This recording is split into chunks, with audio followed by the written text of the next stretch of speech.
Dr. Frankie here. I'm happy to see you all. Hopefully you're tuning in and it's Thursday. I'm trying to be consistent so that you know when to look out for my videos. Today I'm going to be talking about how to make friends with your partner's friends. I know this is tough for folks. I've experienced it personally where I'm really digging somebody and it's just hard to develop a relationship with their friends and you're wanting to be a part of their life and so on. So I thought this would be a helpful topic to cover. Please comment. Would love to hear your thoughts about what I'm thinking and what I have to share. And all right, let's dive in. So how to make friends with your partner's friends. Meeting your partner's friends, like meeting parents or family, is a big step. We're often nervous about it because we know that what these people think of us has a lot of significance to our partner. And if we really like this person, we want their friends to like us, right? We may have been the friend before who doesn't think a new date is good enough or the right fit for our friend. And we certainly don't want to be on the receiving end of this. Getting our date's friends to like us feels like a really, really big deal. Once that first meeting's over, though, there's still the rest of your relationship ahead of you, like family. These people will be here for the long haul. If your relationship ends up being a serious and long-term one, these people will be in your life for the long haul too. Part of committing to a relationship with your partner is investing in the people they care about. So what does it look like to actively pursue a relationship with the people that matter most to your partner? It can sound daunting, but it's definitely not impossible. And here's how I recommend you go about making friends with your partner's friends. Find out what they mean to your partner. A key part of honoring the friendship that your partner values the most is understanding what those friendships actually mean. In the same way that you probably got to know your partner and built emotional intimacy by bringing a spirit of curiosity and enthusiasm to their inner life, what makes them tick? What really lights them up? What are their dreams? What are their greatest fears? You can bring this energy to the relationship they have outside of you. Ask genuine questions about those relationships and listen. I know sometimes we get nervous and we talk a lot and it's hard to actually actively listen. I want you to listen and deeply answer. How do they meet their best friend? What helped them get so close? What has this person been there for? And how did they support your partner? What parts of them does your partner feel this friend really gets or understands? And why does that mean so much to them? Learning more about this isn't just gathering intel. It helps you think about what kind of space you want to create for this person in your life as well.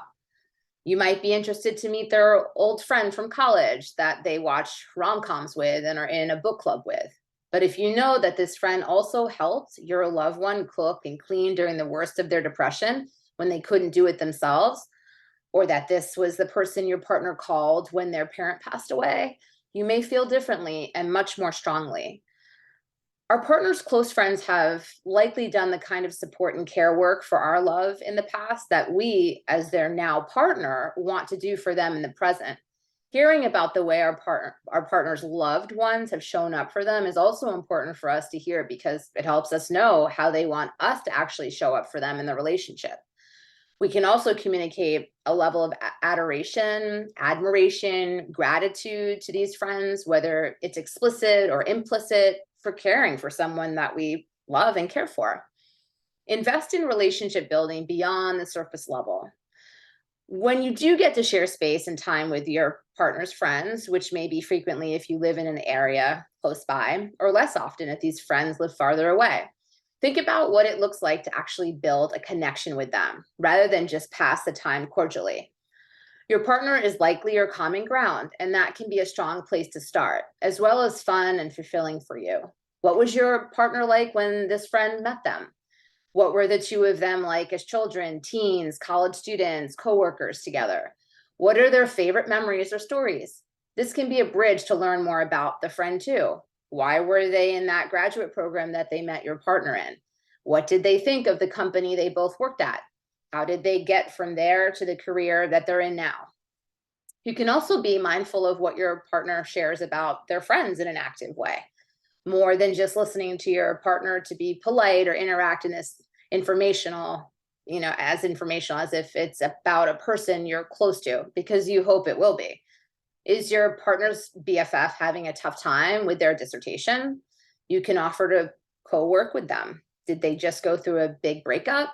Maybe suggest that you and your partner make dinner to treat them.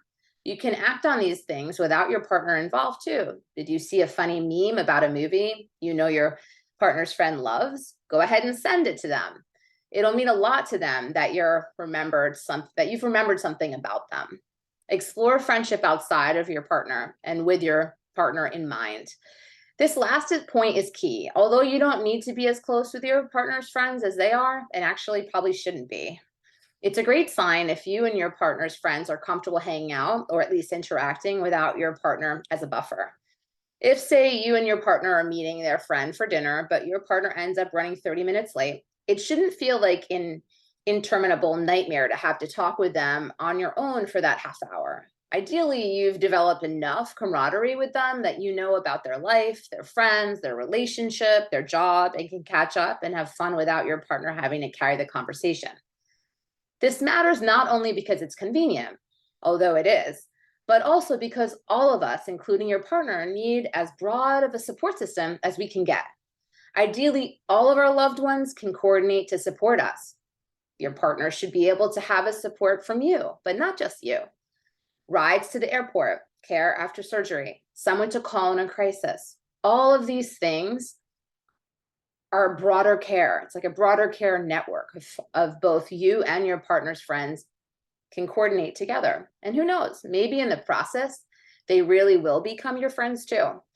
So I would say make an effort and remember to listen, maybe more than talk, and think about the questions that I posed and see if that helps you to create that bridge and develop friendships with your person's friends. Because the more connection we have, the more we thrive, believe it or not. So hope you found this helpful. Comment, and I will see you next Thursday. Mwah. Have a great week.